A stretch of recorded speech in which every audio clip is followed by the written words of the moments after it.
नमस्कार, बुलेटिन में आपका स्वागत है और मैं आपके साथ हिमानी। बुलेटिन का आगाज करेंगे एक बड़ी खबर के साथ। सीएम योगी आदित्यनाथ दोपहर 3:15 बजे पहुंचेंगे फिरोजाबाद। प्रबुद्ध जन सम्मेलन में 2 घंटे तक रहेंगे सीएम योगी। 124 परियोजनाओं का करेंगे लोकार्पण। 158 करोड़ परियोजनाओं का करेंगे लोकार्पण।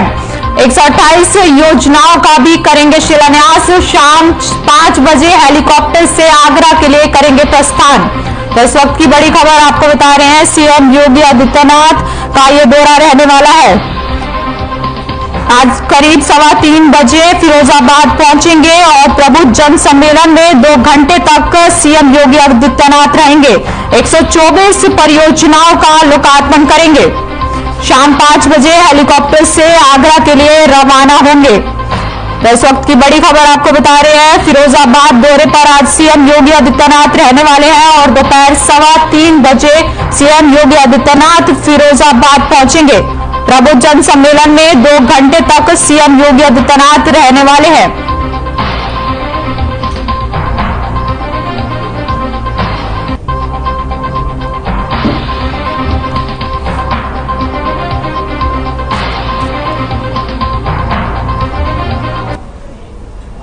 इस वक्त की बड़ी खबर आ रही है मैनपुरी से। आपको इस वक्त की बड़ी खबर बता रहे हैं, ब्रजेश पाठक का करहल में आगमन होगा। मोटरमल मंदिर में कार्यकर्ताओं से करेंगे मुलाकात। आम जनता से भी करेंगे बातचीत। तो इस वक्त की बड़ी खबर आपको मैनपुरी से बता रहे हैं। करहल दौरे पर रहेंगे उप मुख्यमंत्री ब्रजेश पाठक। ब्रजेश पाठक का करहल का दौरा रहने वाला है। आम जनता से भी बातचीत करेंगे। ब्रजेश पाठक का करहल में आगमन होगा। मैनपुरी से इस वक्त की बड़ी खबर, करहल दौरे पर उप मुख्यमंत्री ब्रजेश पाठक का होगा आगमन।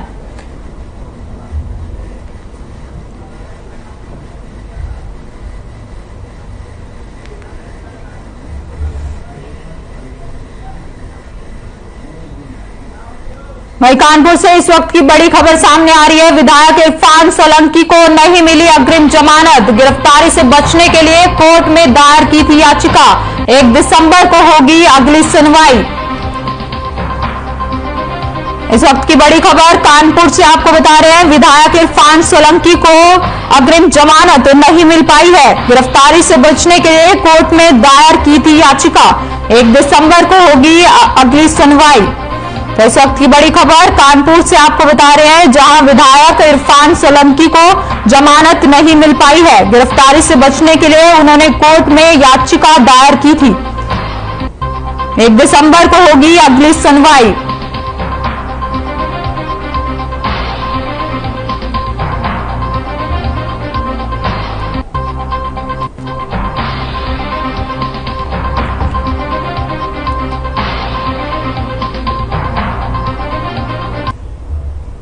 वहीं सीएम योगी आदित्यनाथ अलीगढ़ के दौरे पर है और जनसभा को संबोधित कर रहे हैं। आइए आपको सुनाते हैं क्या कुछ कह रहे।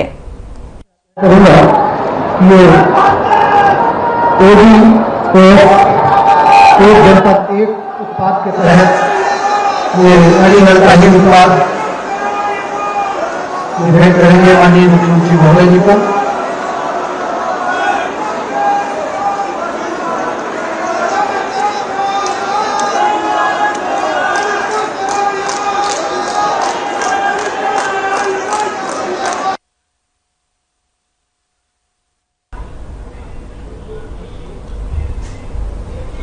वहीं उत्तर प्रदेश व्यापार मंडल जालौन शाखा के जिला अधिकारी ने प्रधानमंत्री, गृह मंत्री और उत्तर प्रदेश के मुख्यमंत्री के संबोधन में ज्ञापन सौंपा। व्यापार मंडल के जिला अध्यक्ष ने पत्रकारों से वार्ता करते हुए कहा कि पिछले दिनों लखनऊ के हजरतगंज के एक होटल लेभाना स्वीट्स में आग लग गई थी। हादसे में एक परिवार के कुछ लोग मर गए थे, जिसके बाद से होटल के मालिक को जेल भेज दिया गया था और इस विषय पर मुख्यमंत्री योगी आदित्यनाथ ने होटल को गिराने के आदेश दिए थे। उन्होंने कहा कि इसी तरह की एक घटना होटल वृंदावन गार्डन में हुई थी, जिसके बाद से लगातार होटल व्यवसायियों को परेशान किया जा रहा है। उन्होंने आगे कहा कि होटल गिराने का सरकार का आदेश व्यापारियों के हित में नहीं है। साथ ही उन्होंने कहा कि आग की घटना को कोई सुनिश्चित षड्यंत्र नहीं है, बल्कि दुर्घटना है। होटल को गिराने के आदेश से सभी व्यापारियों में असुरक्षा, डर और शोषण का माहौल बना हुआ है, जिसके कारण मकान मालिकों, होटल व्यवसायों में हड़कंप मचा हुआ है। साथ ही उन्होंने ज्ञापन से कहा कि होटल को गिराने के आदेश को निरस्त करके सभी विभागों को भी निर्देशित किया जाए।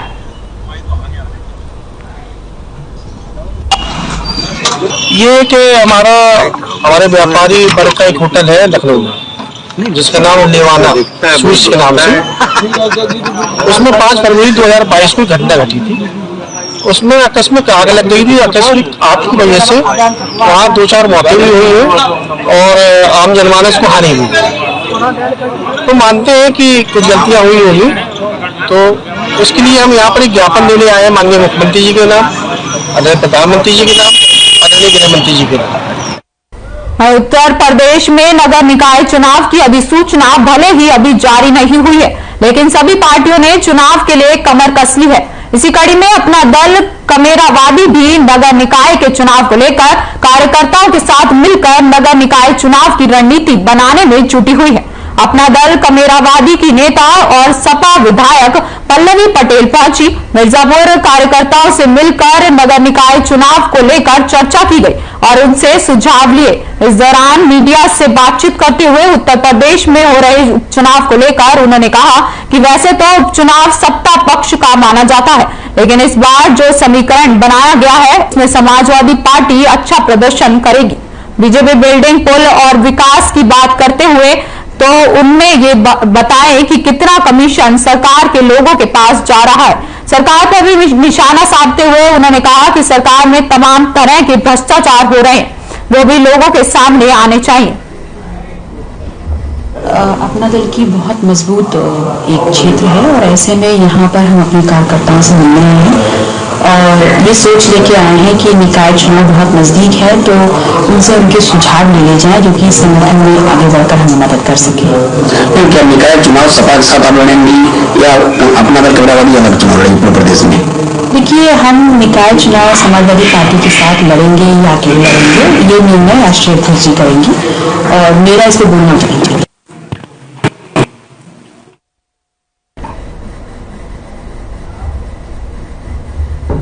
वहीं अलीगढ़ पहुंचे सीएम योगी आदित्यनाथ और प्रबुद्ध सम्मेलन में शामिल हुए हैं। क्या कुछ उन्होंने कहा है, आइए आपको सुनवाते हैं। और राष्ट्रीय नेतृत्व स्तर पर भी नेतृत्व प्रदान करने के लिए सदैव अपनी भूमिका का निर्वहन किया। अलीगढ़ के विकास के लिए अलग अलग स्तर पर निरंतर प्रयास हुए। कभी बाबूजी श्री कल्याण सिंह जी के नेतृत्व में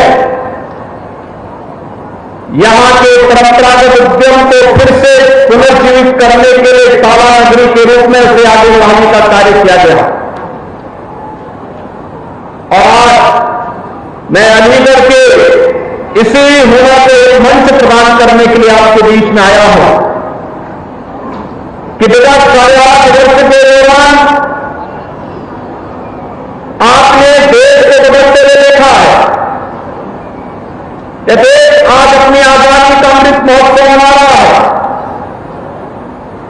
आजादी के अमृत महोत्सव में भाई बहनों, किसी भी देश के लिए इससे गौरव की बात क्या हो सकती है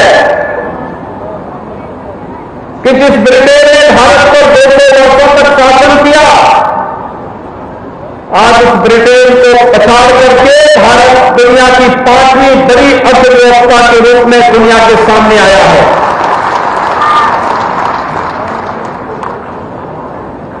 दुनिया के 20 बड़े देश जिनका दुनिया के 80-20 संसाधनों पर अधिकार है, G20 के नाम पर वे जाने जाते हैं और G20 के उन देशों का अगले वर्ष पर अध्यक्षता प्रधानमंत्री मोदी जी के नेतृत्व में भारत करेगा।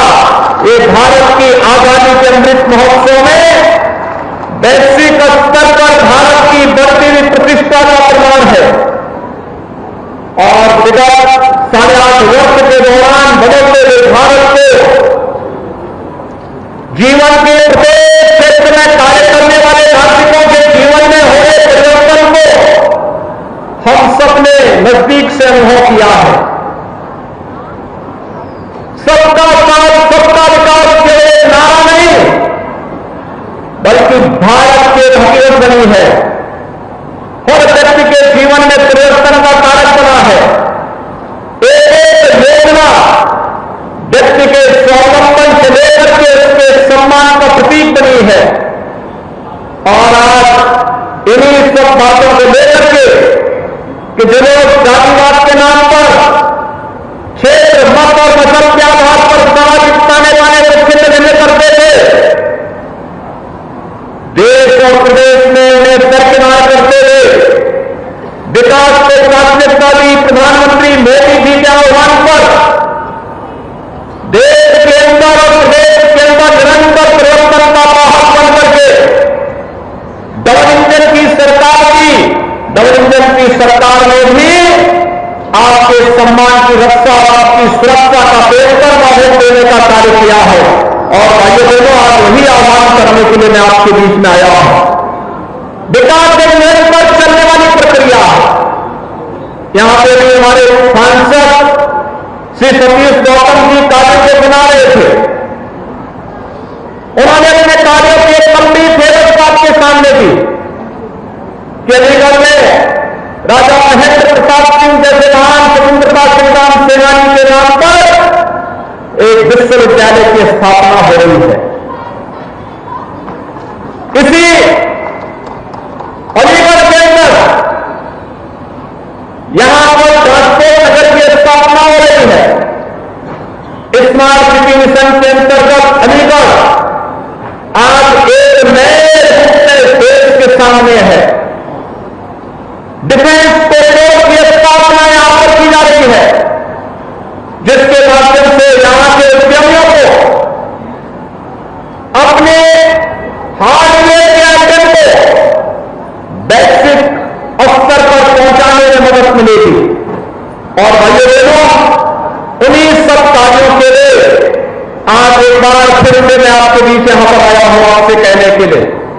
विगत 8 वर्ष में बदलते हुए भारत को पिछले 5.5 वर्ष के अंदर बदलते हुए उत्तर प्रदेश को आपने देखा है। आज उत्तर प्रदेश की कानून व्यवस्था तो देश के लिए तो नजीर बनी हुई है।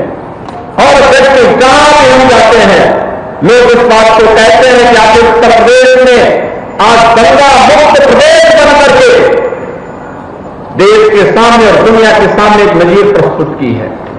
कहां 2017-12 से 17 के बीच में प्रदेश के अंदर दंगों का एक लंबी श्रृंखला खड़ी हुई थी। 700 महीनों कर्फ्यू रहता था। लेकिन भाइयों बहनों, आज कर्फ्यू समाप्त। आज कर्फ्यू नहीं, दंगे नहीं, दंगाई नहीं। जिन दंगों को शासन का सरपरस्ती प्राप्त होती थी, वे दंगाई आज दंगा करना भूल गए। आज उनमें से बहुत सारे लोगों ने तो अपनी आजीविका के लिए ठेला लगाना प्रारंभ कर दिया, आसानी से अपनी आजीविका को आगे बढ़ा रहे हैं। अब अपराध से तौबा कर लिया, आज समय से तौबा कर लिया। ये नया प्रदेश है जो मेहनत से हर व्यक्ति को सम्मान के साथ जीने का अधिकार को देता है। लेकिन जबरन किसी गरीब, किसी नरीब, किसी व्यापारी और किसी राज करते हुए राहगीर को या किसी बहन बेटी को के साथ अगर किसी ने दुस्साहस करने का प्रयास किया तो आज उसका जीना हराम जरूर कर देते हैं। और यही तो नया उत्तर प्रदेश है। आज नए उत्तर प्रदेश में आस्था का सम्मान भी है। इंफ्रास्ट्रक्चर डेवलपमेंट के बड़े बड़े कार्य हो रहे हैं।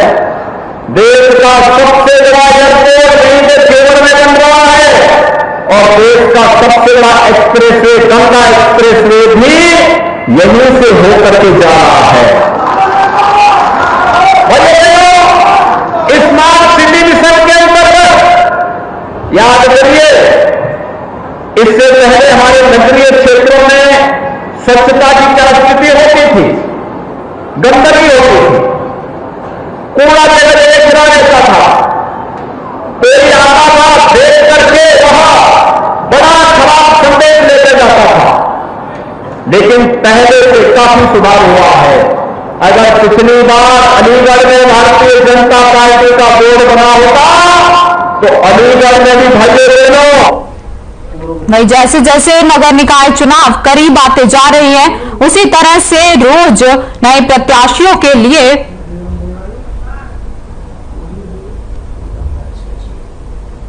नए प्रत्याशियों के चेहरे सामने आ रहे हैं। उन्हें प्रत्याशियों में से एक प्रत्याशी सब्जी का ठेला लगाने वाला एक नवयुवक अरविंद ललाटी है, जो काफी अनोखे तरीके से टांडा नगर पालिका से अध्यक्ष पद की दावेदारी में ताल ठोक रहा है। ये युवक क्षेत्र की खुशहाली और तरक्की के लिए चुनावी मैदान में उतरने की तैयारी कर रहा है और अनोखे तरीके से अकेले प्रचार में लगा हुआ है। युवक से खुलकर मुद्दों पर चर्चा की गई, क्या कुछ कहा आइए सुनाते हैं।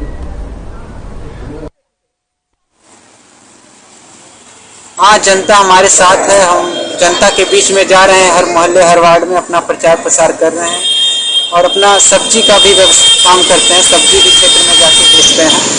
तो लोग हमारी भावनाओं को समझेंगे, इसी मकसद के साथ हम क्षेत्र में जाते हैं और क्षेत्र में जाने के बाद क्षेत्र का दौरा भी करते हैं, लोगों से अपनी बात भी रखते हैं लोगों के सामने। इससे लोगों के समक्ष हम अपनी बात प्रकट कर पाते हैं ठीक से। वहीं रायबरेली के एहार टोल प्लाजा पर एक लग्जरी कार में सवार व्यक्ति का बैरियर तोड़ने और कर्मचारी से विवाद करने के साथ ही रुपए उड़ाते हुए वीडियो वायरल हुआ है। ये वीडियो बीती 19 नवंबर की सुबह का बताया जा रहा है। पुलिस का कहना है कि दोनों पक्षों द्वारा सुलह समझौता कर लिए जाने के कारण कोई कार्रवाई नहीं की गई।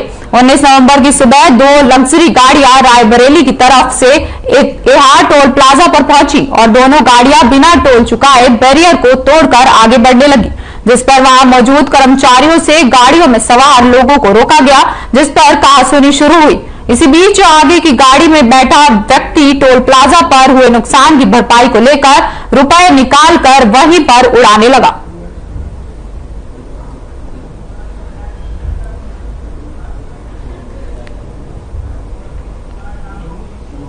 वहीं मिर्जापुर के विभिन्न क्षेत्रों में अधिशासी अभियंता अनिल कुमार सिंह ने अपनी टीम के साथ छापेमारी की, जिससे कार्रवाई से अवैध उपभोक्ताकर्ताओं में हड़कंप मच गया। इस दौरान बिजली चोरी के दो बड़े मामले सामने आए हैं। एक तरफ श्रेयांत अस्पताल में अवैध विद्युत के प्रकरण में 10 किलोवाट का मुकदमा दर्ज हुआ, वहीं दूसरी तरफ शहर में तहसील चौराहे के पास राधे लॉन का मामला सामने आया है। इस दौरान संचालक जगदीश सोनकर के विरुद्ध शादी समारोह में अवैध विद्युत उपयोग मिलने पर मुकदमा दर्ज किया गया, जिसके बाद कार्रवाई भी की जा रही है।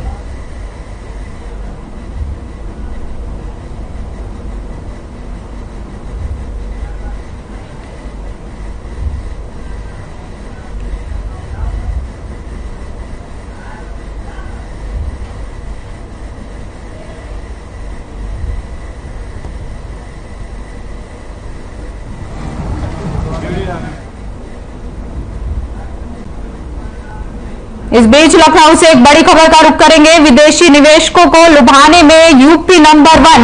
यूपी अन्य राज्यों के मुकाबले ज्यादा रोड शो कर रहा। उत्तर प्रदेश में सबसे ज्यादा निवेश लाने का लक्ष्य है। इंदौर चेन्नई में भी लगेगा उद्योगपतियों का जमावड़ा। एमपी तमिलनाडु पंजाब में निवेश के लिए जुटी सरकारें। तो इस वक्त की बड़ी खबर आपको लखनऊ से बता रहे हैं।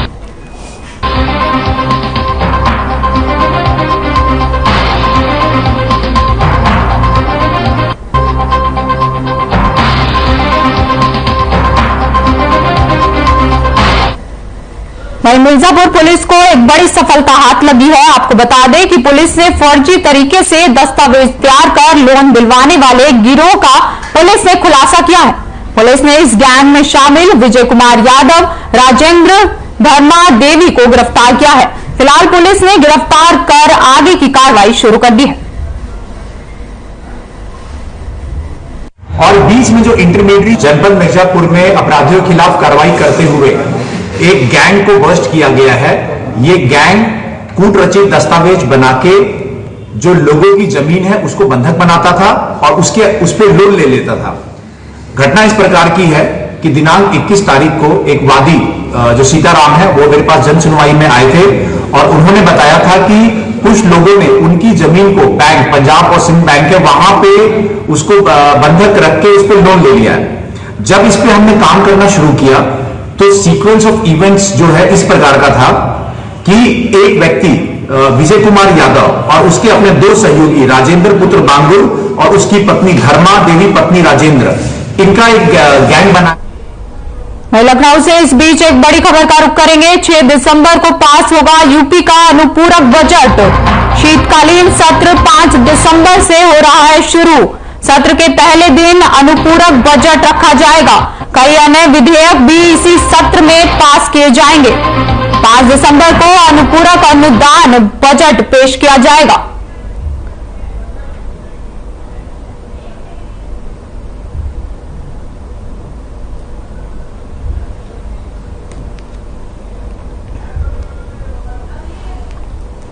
तो इस वक्त की बड़ी खबर आपको बता रहे हैं, 5 दिसंबर को बजट पेश किया जाएगा। 6 दिसंबर को पास होगा यूपी का अनुपूरक बजट। शीतकालीन सत्र 5 दिसंबर से हो रहा है शुरू।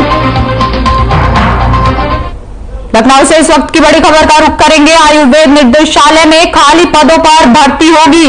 निदेशक प्रोफेसर टीसी सक्सेना ने शासन को प्रस्ताव भेजा है। आयुर्वेद निदेशालय के ज्यादातर पद कार्यवाहक के भरोसे। सहायक औषधि नियंत्रण को और संयुक्त निदेशक का पद खाली है। उप निदेशक का पद भी काफी लंबे समय से खाली है।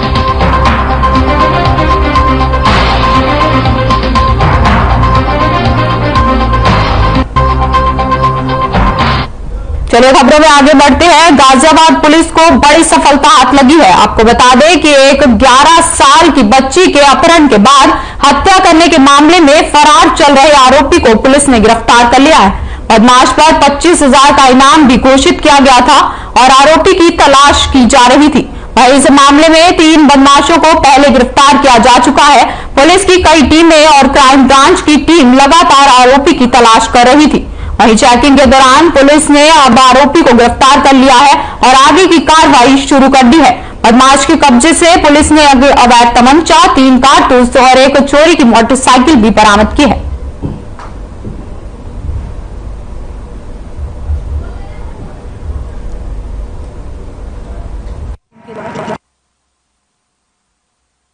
गढ़ी पुलिया के पास में चेकिंग कराई जा रही थी। इसी चेकिंग के दौरान एक बाइक सवार को रोकने का प्रयास किया गया। वह रुका नहीं बल्कि भागते हुए जजलैंड रोड की तरफ जाने लगा। पुलिस पार्टी द्वारा उस बाइक सवार का पीछा कर घेराबंदी की गई।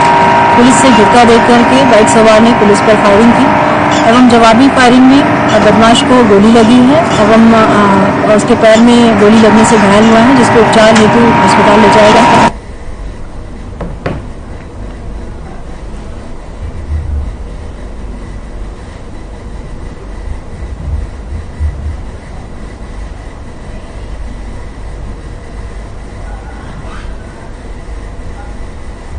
इस बीच फर्रुखाबाद से एक बड़ी खबर का रुख करेंगे। स्कूलों को नहीं सुधार रही है व्यवस्था। समय से नहीं पहुंच रहे स्कूलों में टीचर। पूर्व माध्यमिक विद्यालय में 9:30 बजे तक लटके रहे ताले। बच्चे करते रहे स्कूल खुलने का इंतजार। कार्रवाई नहीं होने से शिक्षक कर रहे हैं मनमानी। काजमखा पूर्व माध्यमिक विद्यालय का है मामला।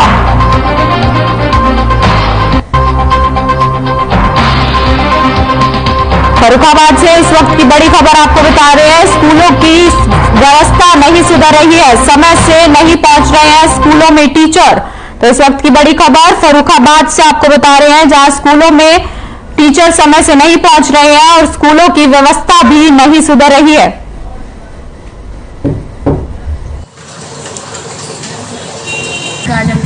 तो विद्यालय में क्या ताला नहीं खुला बेटा? लगा हुआ है। तो आज मालूम क्या बज गए? क्या टाइम हो गया? 9:15 बज गए। लेकिन गेट नहीं खुला। अच्छा, विद्यालय खुला है बंद है? खुला नहीं है, बंद है। ताला लगा है और 9:15 बज रहे हैं और क्यों नहीं खुला विद्यालय? पता नहीं।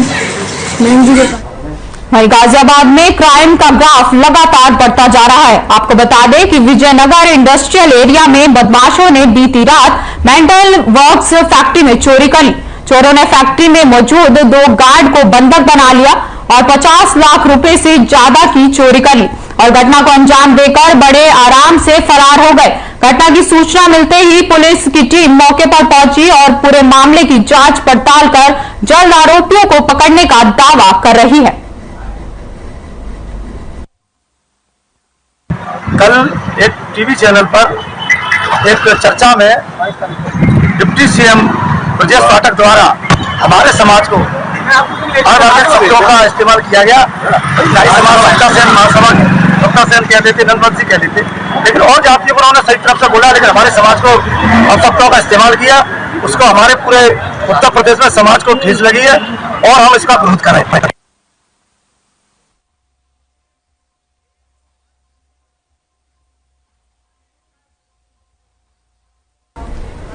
फिलहाल इस बुलेटिन में इतना ही। नमस्कार।